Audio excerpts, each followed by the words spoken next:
www.potonapoto www.potonapoto. Le secret de la réussite de vos événements, c'est Lovelyz.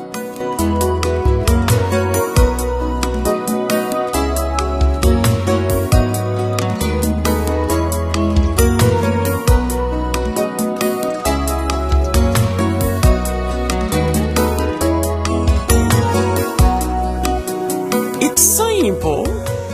Try and try again. Lovelyz.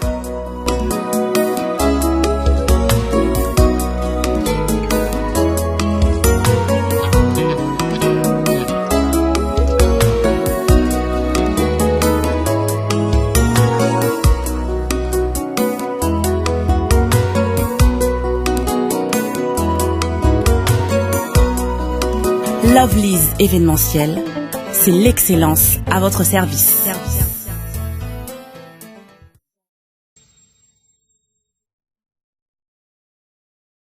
Nous sommes dans les bons sur www.potonapoto.com. On est ensemble, il n'y a pas de souci. Je suis Jonathan Conde, votre humble serviteur. L'actualité nous exige et puis l'information nous oblige de venir vous servir. Moi, votre humble serviteur que je suis devant vous en train de vous servir comme l'actualité vraiment nous exige. Il y a Okende vers l'actualité et non actualité. Il y a vers Bishop, journaliste Otokindara vers actualité. Et non, journaliste qui non actualité hier vers Bishop. Alors quand il y a une actualité, nous sommes vraiment obligés de chercher cette actualité de façon pour nous de vous servir comme il faut, de vous donner de précision, de vous donner qu'est-ce qu'il faut et banda qui wapi et comment qui ne wapi. Alors il y a certaines choses qui sont en train de circuler partout dans de différents médias et dans les différents médias plutôt et aussi dans les différentes chaînes de télévision sur internet partout dans le monde entier et concernant une star que nous connaissons tous. Il y a aussi l'album qui nous attendons qui lui la personne a y participé et aujourd'hui vraiment il va nous donner plus ou moins tous les détails. Il va nous donner vraiment tous les détails concernant l'album, concernant tout ce qui s'est dit à travers son nom. Il s'appelle Brandon qui on l'a connu au sein du groupe de Noël Ngama Weranson, Wenge Musica Maison Mère de Weranson et aujourd'hui Brandon qui évolue dans la team Wata d'Héritier Watanabe Montonatembe qui séjourne actuellement aux États-Unis d'Amérique et je dis bonjour si il est en train de suivre cette émission sur www.potonapoto.com. On est ensemble, il n'y a pas de souci, on est déjà ensemble avec Brandon. Brandon, bonjour. Ouais, bonjour. Je suis là en bonne santé, par la grâce de Dieu, toujours vivre toujours. Bonjour à tout le monde, voilà quoi. Bonjour Brandon, il est à bonne santé. C'est que Brandon a prêt, il y a qu'à répondre à la question, tout j'espère. Si, je peux répondre à la question tout. Sauf Yamabé, on s'est pour répondre à tes, on en est dans le rôle. C'est un peu ça. Et comme le dit quelqu'un, il y a un monsieur qui dit que non, ma réponse. Alors Brandon, pour commencer directement notre émission, je me reviens au Ibsabicho actuellement où nous parlons. Héritier Watanabe Zawapi. Ouais, balobi ko sanostra la polo gamodona tembe 32 degrés boss live. Azabongo na minute aux États-Unis d'Amérique non. Pour na finissage ba quelque chose amiki etikala qui a retirada na David Monso bazakuna bon. Je crois déjà dans dans 2 jours déjà on a déjà Paris pour se préparer vendredi samedi à la Kin pour na bimisela bino maramna bino obozozi la retirada donc voilà c'est un peu ça biso tout ozara yo itoze la boss live aya tout ça c'est aussi c'est maramna biso to binisa ko ndenge za la rare donc voilà on a binisa ko ndenge za la rare les lots vraiment il faut tous voir vraiment des détails concernant retirada mais avant que tu as vraiment la masola retirada je me reviens to me camper ko toucher actualité o ezolo vraiment Brandon ils ont la vidéo ba émission ezole kana ba différentes chaînes habituées à Kinshasa tina ba internet et ezolo ba vraiment ma cascade na komona yo premièrement est-ce que vous êtes au courant ou pas bon ba vidéo tout bazolo ba na komona nga na ko ignorer que naza au courant te naza au courant mais nga siko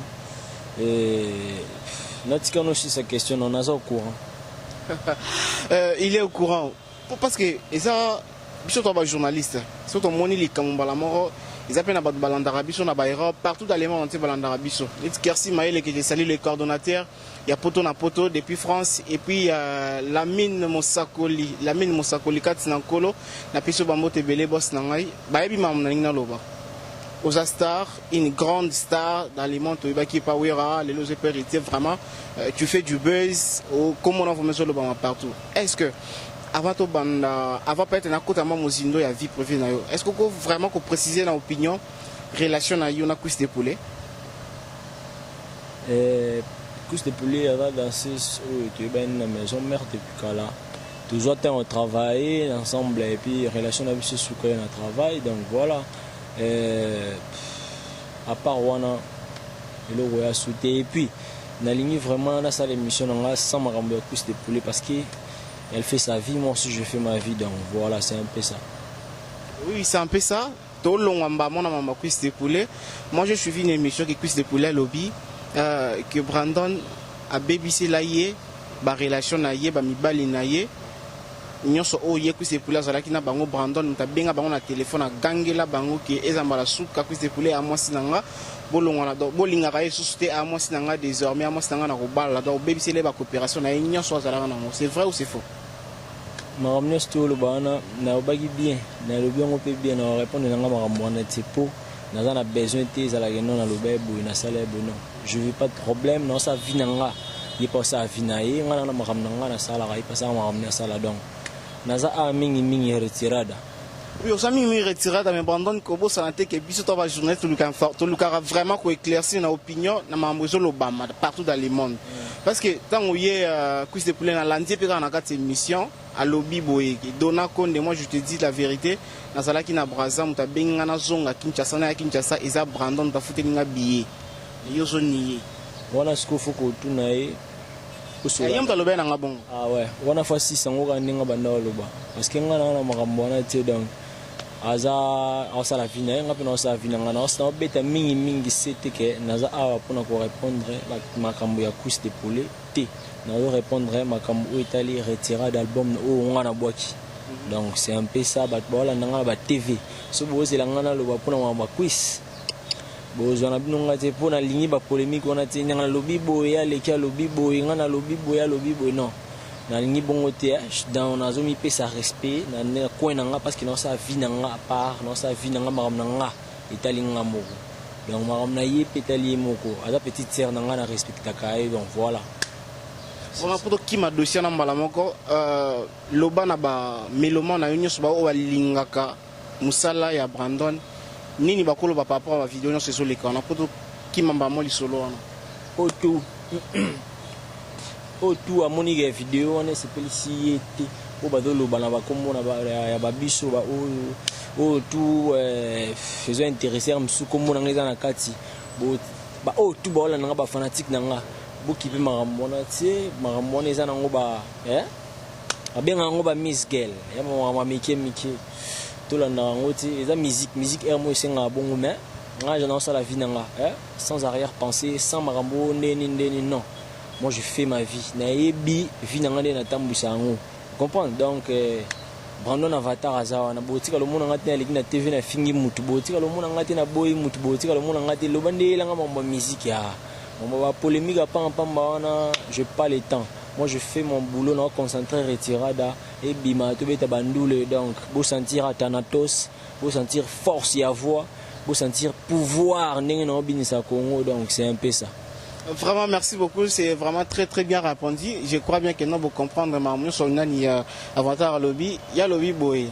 Mambo tali Cousse de Poulet alingi na ye angote alingi pour les murs sur maramwana te anzana tenter ya kolobela marama donc to me camper pour mettre fin na maramwana parce qu'il y a boy na ye ko répondre. Alors je profite de l'occasion pour saluer celle qu'on appelle Midala Taylor Elengi Maman Riziana qui est le manager personnel peu propre yangai Dona Konde le Dona Konde nazala manager na Midala Taylor Elengi Maman Riziana babi bébé Riziana bébé au passeport rouge.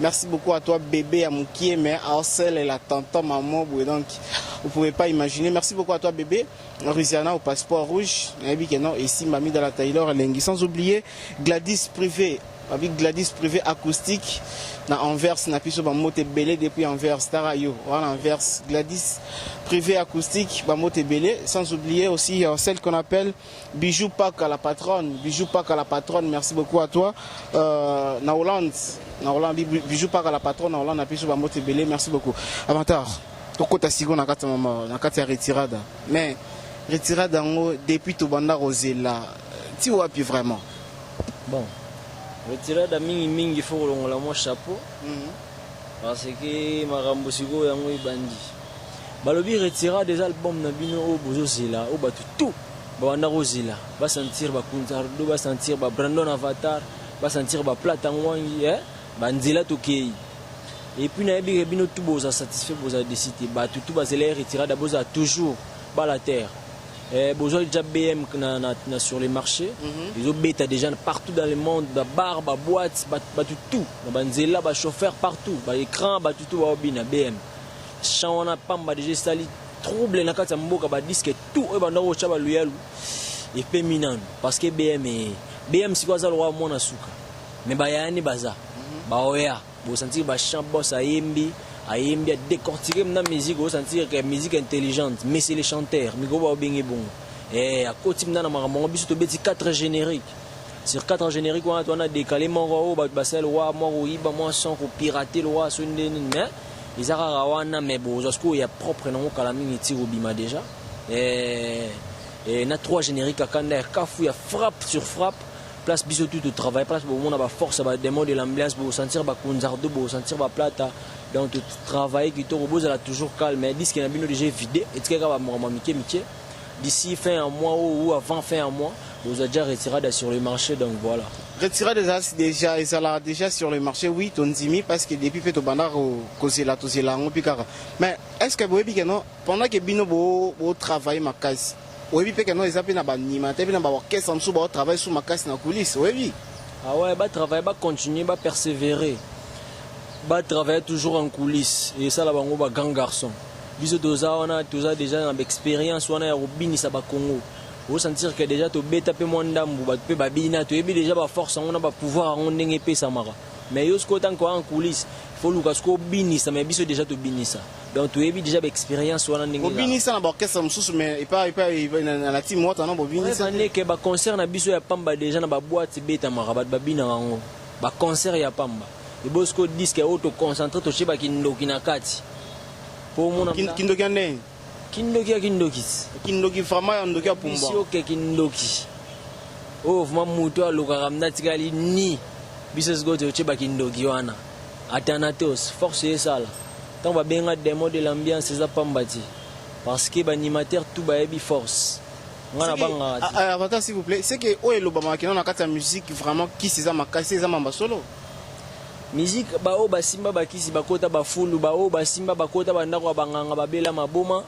nga démo de l'ambiance na ebi maître nanga ndoki démo de l'ambiance na ebi maître nanga nana ba makambu nana ba tasbir na nzoto ba prière makasi ba pentacle yana kati ba nzoto eza teke na walo bango na ba sentiment eza makambu o eza na kati ya nzoto donc na miyebi vraiment tout cas comprenez ce que l'artiste est en train de parler hein vraiment zo lo bango avec assurance donc boy bakino eza makambu o faut bosser lango avec makambu alors Brandon, est-ce que Togo kota vraiment na kati ambiance à makambu oyo ko yana retirada moi ambiance on a déjà la minimum sakoli à sentir déjà que no avantage vraiment sakani kuna mais na kota na ba blog on ezate mais migolo na obetele o mo boyo na sali wana retirada te pour plan retirada to bomba moi trop na obeta sko blog ezo ya mikolo nzamba wasala mikolo ngana leli mama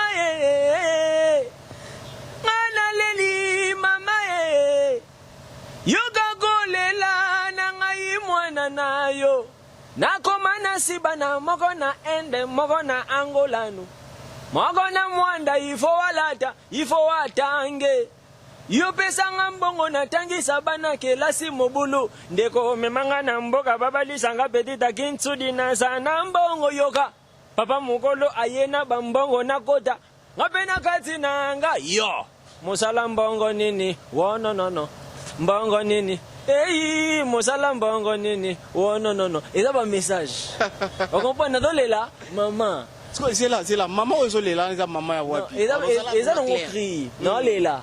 Yoga go lela nanga imwana na yo. Nakoma na sibana. Nakoma na sibana. Bana 6. Est-ce que vous lobby bêtise? Non, na lobby bêtise te. Nakoma na sibana, moko na ende, moko na angolano. Moko na mwanda, ifo walata, ifo atange. Yo pesa ngambongo natangisa mwana kelasi mobulu. Ndeko memanga na mboka na asko na koti kibarla bantu. Ndeko memanga na mboka babalisa nga petita kintsudi na zana mbongo yoka. Papa mokolo ayena bambongo na kota. Ngabe na koti na anga yo. Musala mbongo nini? Wana nana. Mbongo nini? Hey! Wana peto zona kati retirada. Te wana za mai mobo na ebita na beta kresa la ngama. Wana ya blo moto salika mikolo. To regretter pour ne côté qu'on a retirada te mais et ça peut histoire vraie. Et ça dans la Sibana. Et ça bon tu a si c'est belle bon ngama bon. Non, et quoi ça la langue pe? Et quoi ça la langue pe? Et là on va crier na pesi message. Na goma na Sibana mokona na tenka 3 wana mena 6. Na goma na Sibana mokona ende mokona angolano. Parce que le bac point le vite kana koma na bana 6. Car le bac yana koma na 6. C'est par rapport à crier nuance, il faut que tu na koma na Sibana. Obi que moi bêtise pe na kati. 6 bana eza bêtise, eza 6 bana. Donc na koma na 6 bana. OK. Eza lokwa mikolo pe na betele o moko boy. Mama kulutu mama kulutu na biso. To fandi na boy bato snel ba yo kata courant. Parce que on a tellement na ndako tant na bimi na moni mama kulutu. Na tuni mama kulutu. Bato snel déjà baké. Si ko mama kulutu azong seni ngate. Parce que na zena kata ndako. Mama kulutu baya kiawa kokata courant. Talandenge na bengani bango lolololo. Ah, talandenge na tunaki mama kulutu na nganzambe. Ale, mama kulutu, basi bake te. Bato sinel, basi bake. Na watu na mama kulutu. Mama kulutu, basi bake te. Mama, basi bake. Vous comprenez? Donc na watu na mama kulutu, bato sinel bazara kiawa. Basi bake. Et ça là on est en animateur moi baba qui crie il y a bêtise. Yo ça là on en est. On a d'abord un bêtise. Non, on a bioté. Non, oui, quand collègue nous animateur na libanda, aba qui crie moi bozo et ça na bêtise na kati yo ça là on est. Ben il faut pas arranger ba cri na bango parce que tu boire ba bêtise ten écran c'est pas bien. Ah ben ouais. Faut pas arranger. Biso tu boire ba cri na ba message. Na komana se bana moko na ende, moko na angolano. Moko na mwanda. Il faut watange. Yo pesa ngambongo natangisa bana kelasi mobulu. Ndeko memanga na mboka babaliza nga petita kinzu. Osangana animation. Ndeko memanga na mboka babaliza nga petita kinzu dina sana mbongo yoka. Ah, mozala mbongo nini? Wana no. Apo siko kotona yi. Mama, basi bake te. Mama kulutu mtazongi ici te. Donc batasnel bakena nuti. Non bakete. C'est quand bakena na nuti après yo sala na bangoni. Te za tunika magulu tangu bakena nuti na fana na ndaku na zela bakende pona zanga nyonga kuwa.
Merci beaucoup. Comprenez que non, c'est un animateur vraiment à créer. Toi, non, sommet on bien créé. Et on est à la création, ouais, ben inspiration, et Mikolo, Bilo, Nzamba Sali Mikolo. Vraiment, Bilo, Nzamba Sali Mikolo, comprenez vraiment que non, Asa Avatar, Brandon, oh boy, ben, donc, Babi Boulez, continuer. Alors, merci beaucoup à toi, Véronique, qui a bienvenue, maman m'a pas ça. Véronique, qui a bienvenue, maman m'a pas ça, on a pu sur Bambote Belé, sans oublier Bijou Paka, la patronne, na Hollande, Bambote Belé, et puis Gladys Privé, acoustique, na Anvers, na pu sur Bambote Belé. Midala Taylor Lengi Maman na Riziana bébé au passeport rouge. On est ensemble, il n'y a pas de souci. Mosakoli Lamine Mosakoli Dovo, Alobi Dona Konde, pas comme les autres. Joadi. Merci beaucoup d'opportunité. Sans oublier les coordonnateurs Kersi Maël en France. Les coordonnateurs, il y a Poto na France, Kersi Maël et moi na Maël en France. Merci beaucoup à toi. Sans oublier Cédric Chamou na Paradis, Talama Moluka qui est le président d'Onali na Irlande, Maman Matondo Mbongo. On est ensemble, il n'y a pas de souci. Brandon, na Katia Retirada, vous participez comme des animateurs? Tu vois le rôle d'animateur, tu vois le rôle à 5 animateurs. Na Retirada, Toza, Nangai, Kunzardo, Plata. Masana biso ira bongole na Mitterrand Echa Mitterrand Marie va intervenir kaka Mitterrand na masana biso va intervenir na générique moko et puis biso ndena Kunzardo na Plata ndé de travailler moins trop. Vous travaillez moins trop. Yeah. Mais non, j'ai aussi une question, peut-être que vous avez une précision, et question on a battu bébé à tout nango. L'animateur est belé au bayaka pérition, nous sommes bakena kenda pi. Ils ont maramba force. Ils ont maramba force. Mon temps de faire na boui. Ils ont blagué tenga lelo na ko mi benga na za doyen. Il y a animateur na la team Wata. Pourquoi? Parce que ngam na banda makambu ya la team Wata. Tant Wata na be boss live a sali répétition ya liboso bo mon avis na Bill Clinton Spawn Macintosh ayaka. Ngam tuna telemaka na ngwende na boaka répétition ni bandel tisuka ngamuko. C'est un animateur à enonti. Ba Plata bae, ba Kunzardo bae, ba Tutu bae, ba Kutika ngana ça. Donc on a bougé. C'est yo na wata boy qui la mort donné. Tete wata sali makamuna ya sali mukili na ye ya retirada la team na ye. Après ngai nde na kei. Mutali boso oya kenda ki c'est moi. Mais yo bino préférons longa maison mais pour pas wata. Na dala ki suna maison merte banda kala. Avant que tu bossa longa maison mais nga déjà na longwa kala na fanda ande na ndako. Nando sala pe ba vinya ngai msuku ke mo banzonzing na bwa ki pe boye moi 5 côtes moi 5 côtes na ba comprendre système avimbi saka moi push. Mais ton ayo mona ke muto étoile muto à venir à sali makambu no bino non moi maela mona ka loin il faut ça na miso aigle. Na moni musika no bino boss funa ya wana pali nanga. Abino ayo za mwana na biso fuya. Na ye apesa nga pe chambre na nga na droite. Na kangi na nga na clé na ngona poche. Ti lelo. Avo côté na gauche droite wana fo keba. Gauche déjà derrière yo. Droite ngana na panja droite. Donc droite déjà derrière. Clé wana simba mikoto. So ngo côté pe na gauche kuna Kunzardo azana. Ana fungula na. Donc tout le monde a na clé na. Merci beaucoup Brandon, tout le monde a na clé na. Alors, na habité mokile etala yo vraiment. Otala marape na internet, otala marape na TV mcha qui mokile vraiment etala yo. Na habité sur ça un message vraiment important manquant celui que s'adresser dans partout dans le monde entier adresser na bato ba na yo à travers internet puis na ba TV nyo sur monde. Bon mingi zara ke no batutu ba obola ndanga bo continuer toujours ko pesa nga chance na confiance. Soldat makasi yo ya mboka. Na obunga bitumbate na oke na ba loisir pam bate non. Non ça ndi musana nga animation. Parce que na woko dans la distraction té. Ba vrai chéri tout dans le monde entier ba obolinga avatar. Salama trop, pour continuer toujours, qu'on peut ça va conseil, bah boula bien. Bah vrai Joe tout, bah au bon avatar, pour continuer toujours qu'on soutenir artiste nabino. Tous on a la team, t'as toujours défendre toujours cause avec Boss Live la poule à 32 degrés. Tous toujours on a tout l'indis esprit. Bino tout beau à la wana. Pour soutenir toujours avatar, na bino trop, bino pe bolinga trop. Oh toi on a besoin moi conseil, moi n'engez à la kaka, à bengi avatar plus 243 81 91 44 50 plus 243 81 91 44 50 tout sur ligne zalara Facebook Brandon Avatar Cool Bra Brandon Avatar Démon on a des Facebook tout sur ligne zalara je kitoko na limba bino te bino pe bolimba toujours te avatar na bino. Mais avant ba question muso raison répondre bango te. Mais ba continuer toujours ko finga na bango avatar, ba continuer toujours ko kumisa pe avatar parce que avatar azani musicien so fingi bravo et pe ça toujours gloire non honneur. So fingi ko kumisi pe bravo pe kaka. Donc o tu balinga ngate ngana linga bino kaka.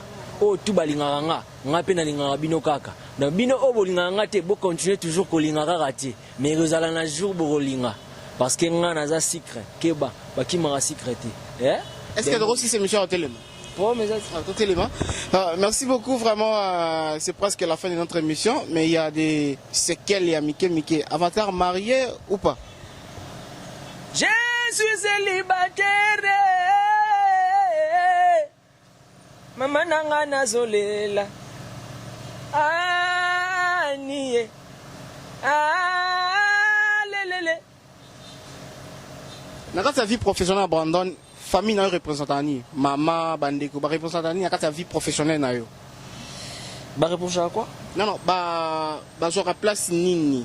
Dans ta vie professionnelle, il y a Brandon. Vie famille n'a ba j'aurai place nini. Ba j'aurai place ou pas? Si, ba j'aurai place, pourquoi pas ba j'aurai place? Ba j'aurai place nini. Bon, ba j'aurai place étant que tout conseiller bien.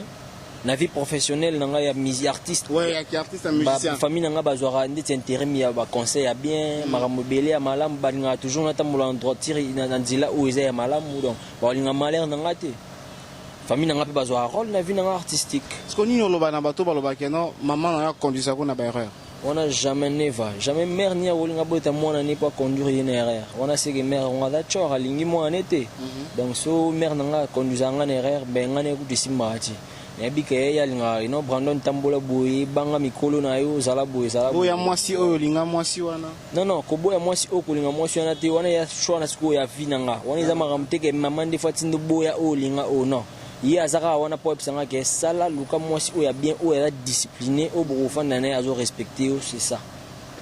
Merci beaucoup, Brandon. Nous avons clôturé l'émission, c'est la fin de notre émission. Je remercie celle qu'on appelle Midala Taylor Lengi Maman Riziana. Merci beaucoup Naba soutien à yo. Riziana bébé au passeport rouge, la française. Merci. Président Donalina Irlande, Cédric Chamou na Maman Matondo Mbongo, Gladys privé acoustique na Anvers na Peso Bambo Tebele, Véronique, y a bienvenue. Maman ma passe, merci beaucoup Naba soutien à Bino et puis Bijou Paka, la patronne na Hollande, na Peso Bambo Tebele, les coordonnateurs à Poto na France. Kersi Maïl et moi la Maïl en Katami Kili. Merci beaucoup à toi, Moussa Koli, Lamine, Boss Dovo et ça nous a vraiment super bien. Sans oublier celle qu'on appelle Midala Taylor en clôturé na yo.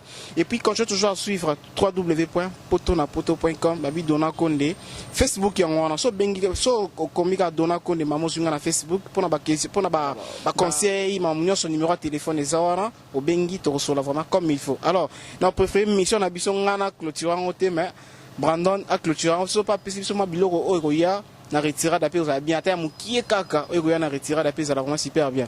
Alors on a dédicace na et puis à clôturer na moi animation ça biso vraiment bien. Merci à trop poto na poto Dona Konde yo mona na bandi na ba dédicace belé ba salama ya ko sakanate coordonnateur amuna na mboka.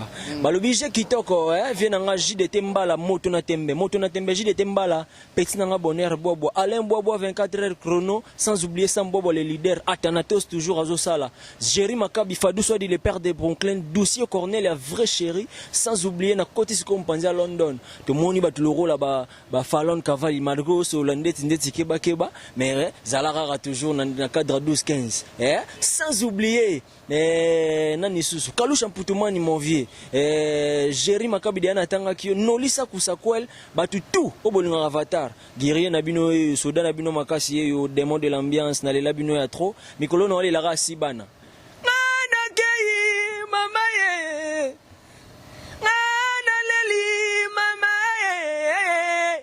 yoga golela nangai mwana bwabwa nakomana sibana moko na ende moko na angolano moko na mwanda ifo walata ifo watange yo pesa ngambongo na ntangiza mwana ke lasi mobulu ndeko memanga na mboka babaliza ngabedita kintu dinaza na mbongo yoga papa mokolo ayena bambongo na kota ngabe na koti nanga yo mosala mbongo nini wana no mbongo nini hey mozala nzembo nini